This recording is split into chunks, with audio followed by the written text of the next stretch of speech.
Salam sejahtera, salam satu Malaysia, salam keluarga Malaysia, salam muafakat nasional, salam kepada semua sahabat-sahabatku yang penyokong Tegar Barisan Nasional terutamanya, dan yang belum sedar tu sedarlah sedikit. Ramesh Rao daripada Pertubuhan Minda dan Sosial Prihatin ingin membuat satu video.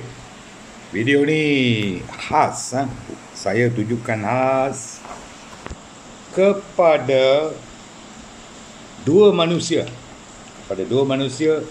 yang saban hari meratip nama bosku. Kononnya kleptokrat, pencuri, penyangak, itu dan ini, kan?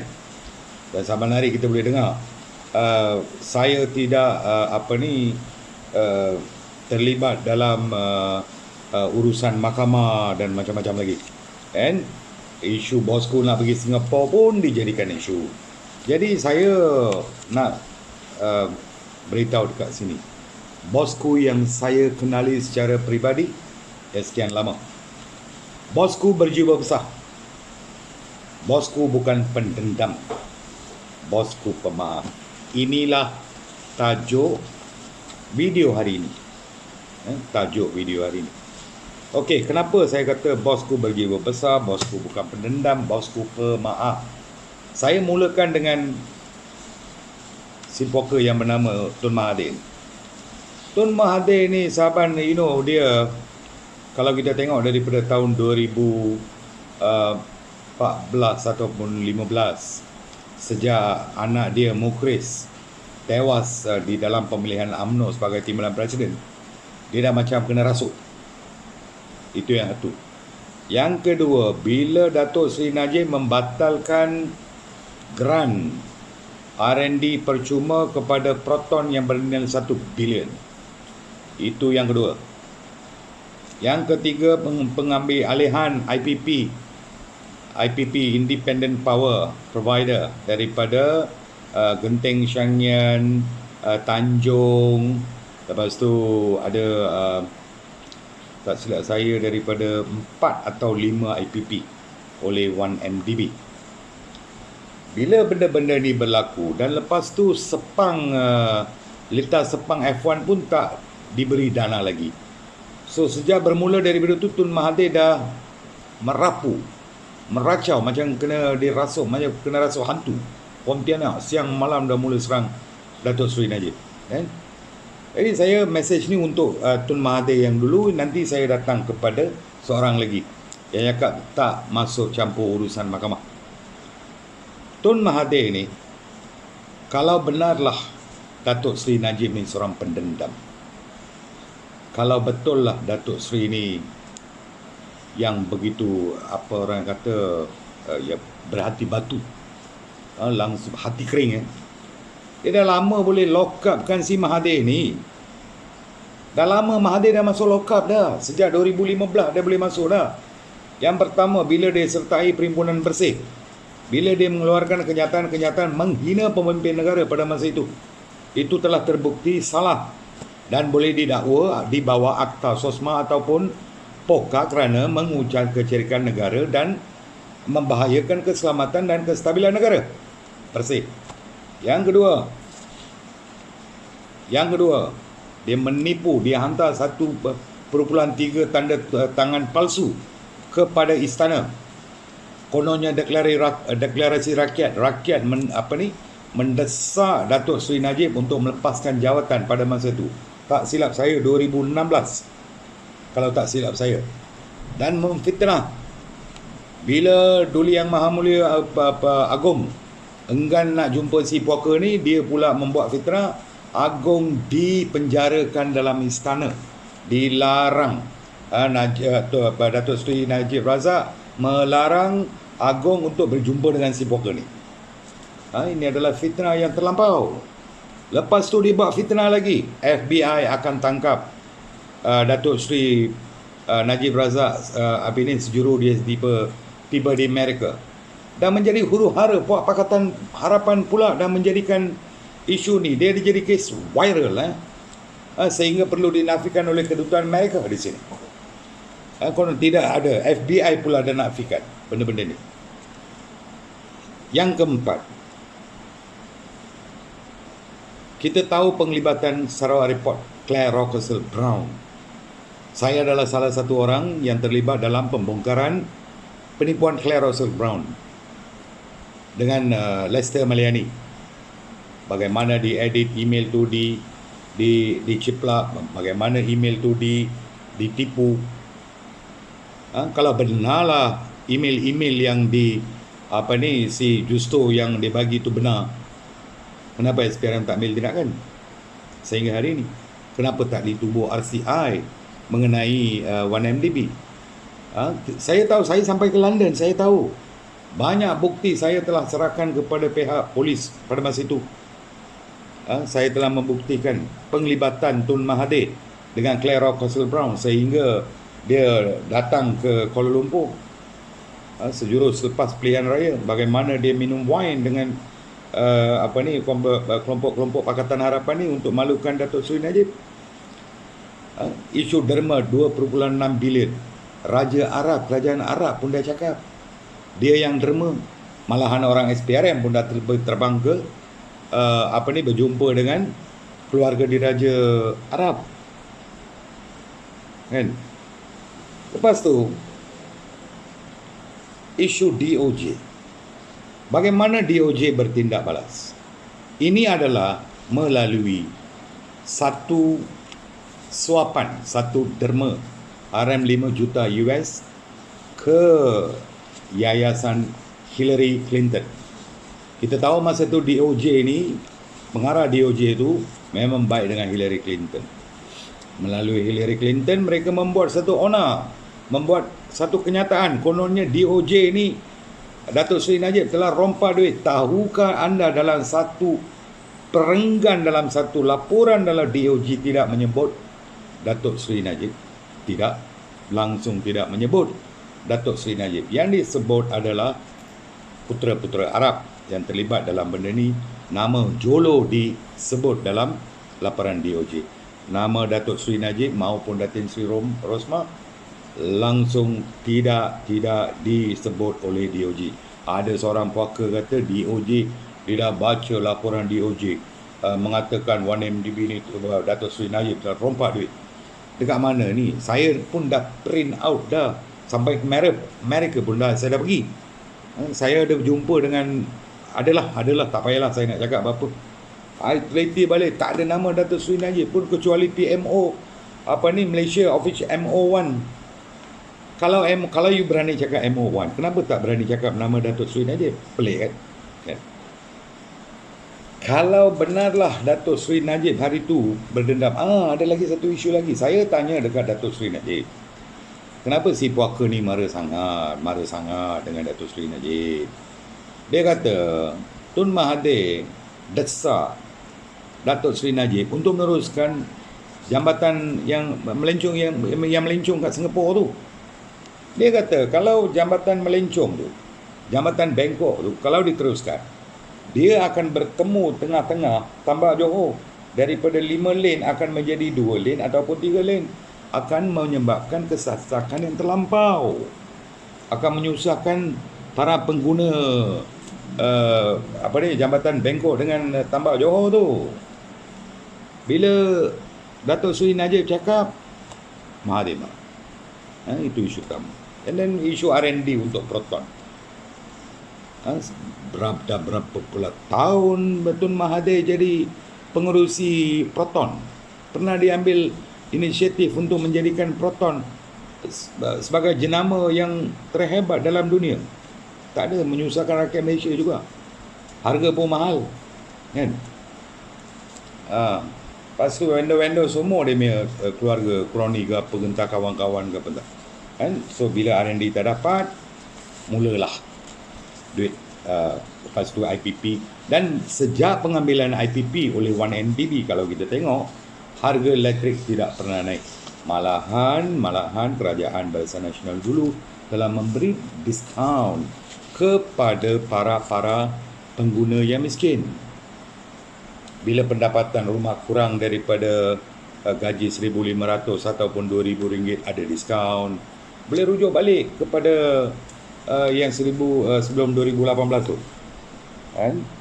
Kalau saya nak ulang sekali, kalau Datuk Seri Najib pendendam, kalau Datuk Seri Najib hati dia, jiwa dia, hati dia kering, mampus Tun Mahathir hari ni dah duduk dalam lokap. Dan saya nak cakap satu lagi yang tidak pernah diketahui umum. Masa saya berjumpa dengan Datuk Seri Najib bersama pegawai-pegawai Polis Diraja Malaysia, termasuk bekas Ketua Polis yang saya tak nak sebut nama di sini, bila saya berjumpa dengan Datuk Seri Najib, bukti dah cukup, Tun Mahathir boleh didakwa. Datuk Seri Najib kata, saya melihat Tun Mahathir sebagai ayah saya sendiri. Tun Mahathir dah berumur. Saya sayang dengan Tun Mahathir. Saya cukup sayang sebab hari ini saya jadi Perdana Menteri pun sebab sokongan Tun Mahathir. Tapi ada benda-benda yang tak boleh saya laksanakan, maka itu dia marah. Dia tak faham. Dia merayu dekat polis untuk tidak mendakwa dan memenjarakan Tun Mahathir. Malahan dia minta PDRM agar bertindak dengan sopan dan santun dengan Tun Mahathir selaku bila ambil siasatan sampai ke rumah mereka pergi. Saya tahu, semua pun tahu. Kan? Jadi Tun Mahathir sepatutnya bersyukur dan berterima kasih Datuk Seri Najib tidak mengambil tindakan keras pada masa itu. Sungguh pun Datuk Tun Mahathir menghina Datin Seri Rosmah, gemuklah macam-macam di pentas. Makanan kuda pun kamu hina. Anoi apa entah makanan apa entah. Nasi pun kamu hina. Apa punya manusia kamu ni Tun Mahathir? Kau ni betul-betul hati kering lah Tun Mahathir, betul-betul hati kering lah. Ni saya hari ni beritahu, kalau bukan Datuk Seri Najib hari itu berlembut dengan kamu dah masuk lock up dah lama dah. Kalau betul lah dia itu nak ke jahanam. Tu fitnah sana, fitnah sini. Gunakan WSJ, gunakan Sarawak Report memfitnah Datuk Seri Najib. Dah 22 bulan tak ada RCI untuk 1MDB. Dah 22 bulan tak ada bukti pembunuhan Altan Tunia. Dah 22 bulan tak ada bukti siapa yang bunuh Kevin Moran. Macam-macam fitnah. Dan saya pun tahu ada cubaan untuk pergi Australia nak jumpa yang si Polan tu yang terlibat dalam yang membunuh Altan Tunia tu untuk memfitnah Datuk Seri Najib. Saya tahu. Bukan saya tak tahu, saya pernah di Australia untuk makluman. Okey, jadi saya minta Tun Mahathir berhentikanlah berita-berita cerita-cerita kosong ni ulang alik ratib hari-hari perompak lah, itulah inilah. Itu untuk Tun Mahathir. Dan B pula, dia ada A, dia ada B. B pula khas untuk bekas Perdana Menteri yang tersingkat di Malaysia, iaitu Tan Sri Muhyiddin Yassin. Tan Sri, saya juga kenali Tan Sri. Bukan saya tak kenal, saya tahu. Sebab masa dia jadi timbalan Perdana Menteri pun saya pernah jumpa dia banyak kali. Saya nak ulang sekali lagi, bila saya dengar bila Tan Sri Muhyiddin hari-hari terakhir dia jadi Perdana Menteri untuk mengelakkan kleptokrat mengambil kerajaan, nak mengambil alih kerajaan, untuk tidak benarkan kleptokrat menjadi ketua negara. Tan Sri, saya nak cakap di sini, ingat lagi kah Tan Sri kes Bestarinet yang diadukan di SPRM? Ingat lagi kah Tan Sri sertai Tun Mahathir di Perhimpunan Bersih? Kalau Datuk Seri Najib pendendam, dah lokap kan dah Tan Sri, dah kena tangkap, dah kena dakwa dah. Saya nak cakap dekat Tan Sri Muhyiddin, tolonglah, tak perlu ulang lagi. Saya tak masuk campur urusan mahkamah. Tak masuk campur masa Tan Sri. Projek NFC itu siapa yang luluskan? Siapa yang luluskan projek NFC? Siapa yang luluskan projek Listerine? Bila isu skandal perempuan simpanan, saya tak nak sebut nama, muncul, Datuk Seri Najib panggil kami semua, sudah jangan main isu peribadi. Sudahlah, dia kata. Dia memang tak suka, Datuk Seri Najib memang tak suka main isu-isu peribadi ni. Kekayaan Tun Mahathir pun dia tak mau sentuh. Isu moral ada, cucu, macam-macam. Jadi saya mohon dan saya dah minta kepada semua pihak, berhentikanlah menggunakan istilah kleptokrat, istilah perompak, dan macam-macam lagi. Sudahlah. Sekarang kita harus berjabat tangan untuk membina semula negara yang dihancurkan oleh Pakatan Harapan selama 22 bulan. Kita dah kekurangan dana, kita perlukan menjana negara semula, kita perlu berdiri teguh bersama Datuk Seri Ismail Sabri untuk kembalikan negara, untuk memajukan ekonomi negara, untuk membina semula Malaysia. Kita faham masa pandemik ni banyak duit telah dipakai, dana negara pun dah kekurangan. Jadi kesiankanlah. Marilah kita fokuskan kemajuan negara. Sudah. Jadi macam bosku yang berjiwa besar, bukan pendendam, bukan dia pemaaf. Kalau dia bukan pemaaf, kalau dia masih lagi simpan dendam, tak mungkin dia akan bersetuju Tan Sri Muhyiddin jadi Perdana Menteri. Dia tak mungkin dia akan tanda tangan. Tak mungkin. Kan? Justru saya minta perpaduan ummah penting untuk negara Malaysia, majoriti Bumi Putera yang hampir 70%. So ummah kena bersatu demi untuk membina negara ni. Saya minoriti, saya tahu banyak benda, tapi bagi saya bosku ni manusia, insan yang saya sanjungi, insan yang saya hormati, sebab dia tak pernah suka aibkan orang, dia tak pernah dendam sesiapa-siapa. Sungguh pun masa itu kita dah ada banyak peluang untuk mendendam dengan Tun Mahathir si puaka ni. Datuk Seri Najib melarang kami. Jangan, sudah.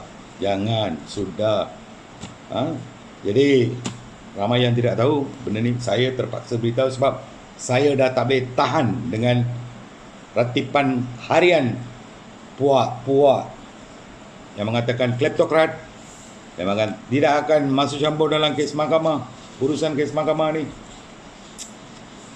Sudahlah, doakan ajalah lepas PRU 15 Barisan Nasional kalau jadi kerajaan, doakan sajalah diorang semua ni tak jadi kluster mahkamah pula. Okey, sekian, terima kasih. Salam satu Malaysia, salam keluarga Malaysia, salam Muafakat Nasional. Bosku tetap my bosku, pemimpinku, pemimpin pujaanku. Sekian, terima kasih. Ayo, mari kita kuburkan Pakatan Harapan di Melaka dan pastikan kemenangan calon-calon Barisan Nasional di Melaka. Sekian, terima kasih.